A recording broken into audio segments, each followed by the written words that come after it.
दोस्तों, आपने वो कहावत तो बिल्कुल सुनी होगी, खिसियानी बिल्ली खम्बा नोची। जी हाँ, बिल्कुल आप सही सोच रहे हो। यहाँ पर बिल्ली की मैं बात कर रहा हूँ, वो है प्यारा पड़ोसी पाकिस्तान, जो कि आजकल धोबी का कुत्ता बना बैठा है, जिसके आगे खाई है, पीछे कुआं।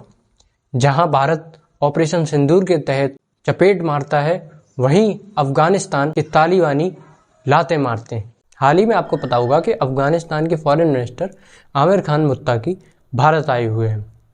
इस वाकया से खिसियाया हुआ पाकिस्तान काबुल पर एयर स्ट्राइक करता है, जो कि बिल्कुल बागराम एयरवेज के पास में ही है।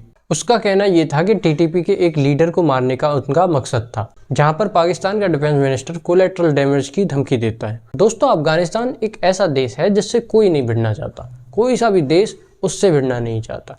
तालिबान ने अपनी फोर्स को ड्यूरन लाइन की तरफ मूव कर दिया और बोला जा रहा है कि 25 पोस्ट कैप्चर कर ली। अब ये पाकिस्तान के लिए चुल्लू भर पानी में डूब मरने जैसी बात है, क्योंकि तालिबान के पास ना तो एयरफोर्स है, ना एयर डिफेंस सिस्टम है। उनके पास बस मिलिटेंट कह लो या आर्मी कह लो, अपनी शान में कमी ना जाए इसलिए पाकिस्तान तालिबान की तरफ उंगली दिखाकर ये बोल रहा है कि हमने तालिबानी 200 सोल्जर्स मार गिराए और हमारे कुछ 20-22 ही कुछ घायल हुए।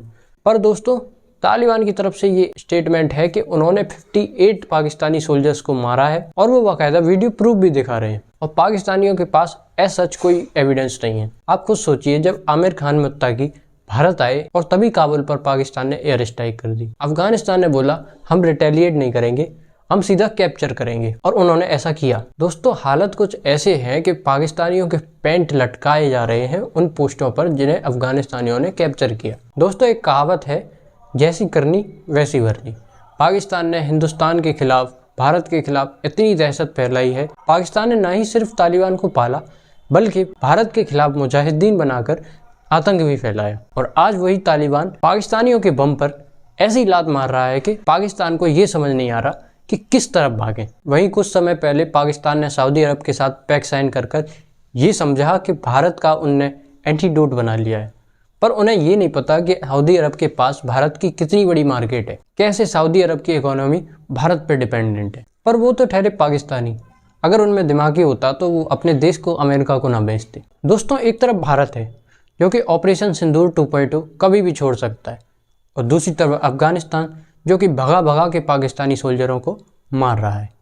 तो पाकिस्तान अभी दोनों तरफ से घिरा हुआ है, बल्कि दोनों तरफ से नहीं, उसके अंदर कई सारे इंटरनल इश्यूज भी हैं। दोस्तों, भारत और अफगानिस्तान तो है ही, पर जो उसका खुद का बलूचिस्तान है, जो कि अभी भी इंडिपेंडेंट नहीं हुआ है, वो भी आए दिन 20-25 सोल्जर्स पाकिस्तानियों के मार देता है। ऊपर से मुल्ला मुनीर और शहबाज शरीफ अमेरिका को पाकिस्तान बेच आए। इसके विरोध में इतने ज़्यादा मैसिव प्रोटेस्ट हो रहे हैं अलग अलग प्रांतों में पाकिस्तान के, कि पाकिस्तान को कई घंटों तक इंटरनेट बंद करना पड़ रहा है। दोस्तों, आपको ये जानकर हैरानी होगी कि अफगानिस्तान और पाकिस्तान का जो बॉर्डर है, जिसे हम ड्यूरन लाइन बोलते हैं, वो अफगानिस्तान मानता ही नहीं है। इसके पीछे का कारण ये है कि जब ब्रिटिशर्स ने ये लाइन खींची तो उस एरिया में पश्तून्स रहते थे। दोस्तों, ब्रिटिशर्स का तरीका हमेशा डिवाइड एंड रूल करा है। उन्होंने अफगानिस्तान में ऐसे लाइन खींची जिससे आधे पश्तून अफगानिस्तान में चले गए और आधे पश्तून पाकिस्तान में आ गए, जिस वजह से अफगानिस्तान ये लाइन कभी मानता ही नहीं है, वो कंप्लीट कैप्चर चाहता है। दोस्तों, आज तक कोई भी देश इतना प्रो इंडियन नहीं हुआ है जिसने ये बोला हो कि कश्मीर इंडिया का पार्ट है, जो कि अफगानिस्तान ने बोल दिया है। इस वजह से पाकिस्तान इतना ज़्यादा खिसियाया हुआ है कि वो यूएन वगैरह सबका एग्जाम्पल दे रहा है कि ये सब तुम कैसे कह सकते हो। और हमारे फॉरेन मिनिस्टर एस जयशंकर ने मौके पे चौका मारकर अफगानिस्तान से ये बोल दिया कि हम भी आपके काबुल में इंडियन एम्बेसी खोलेंगे, जिससे अफगानिस्तान को इतना भरोसा हो गया जितना उसे पाकिस्तान पर नहीं है। दोस्तों, सुनने में आ रहा है कि इंडिया की नज़र बागराम एयरवेज पर है, इनडायरेक्टली सही पर है। वहीं दूसरी तरफ हमारे नोबेल पीस प्राइज के प्रत्याशी श्री डोनाल्ड ट्रंप इस मामले में एक्टिव हो गए। उन्होंने बोला हमने 8 वॉर रुकवाए हैं, अफगानिस्तान पाकिस्तान का भी मैं ही रुकवाऊंगा। और मुझे तो ये डर है कि तब भी अगर Nobel peace prize mister Trump को नहीं मिला तो मिस्टर ट्रंप अपने आप को कैसे संभालेंगे। दोस्तों, अफगानिस्तान के फॉरेन मिनिस्टर अभी भी वापस नहीं लौटे हैं, अभी भी वो कुछ और दिन के लिए विजिट पर है, और हो सकता है कि कुछ और भी छोटी मोटी चिंगारियाँ चलती रहें।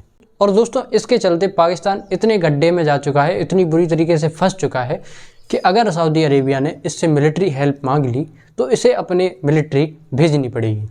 अब सोचिए, जिसकी मिलिट्री खुद अफगानियों से पिट रही हो, वो अगर उधर भेज देगी तो फिर क्या ही बच जाएगा पाकिस्तान के पास। दोस्तों जैसा कि मैंने पहले ही बोला था कि भारत की जियोपॉलिटिक्स दुनिया की जियोपॉलिटिक्स से बहुत अलग है। ये जियोपॉलिटिक्स है चाणक्य की। तो दुनिया के कितने भी इश्यूज भारत पर आ जाएं, पर भारत इसका अल्टरनेटिव अच्छे से निकालना जानता है। दोस्तों जिस कंट्री ने ये बोला था कि पाकिस्तान पर हमला हम अपने देश पर हमला मानेंगे, आज वो कंट्री मीडिएशन के मैदान में उतर चुकी है। अगर पाकिस्तान और अफगानिस्तान के बीच में कोई एक्सीलेशन होता है, इससे रिलेटेड मैं वीडियोस आपके लिए लाता रहूँगा। तब तक के लिए देखते रहिए फैक्ट एक्सपोज्ड।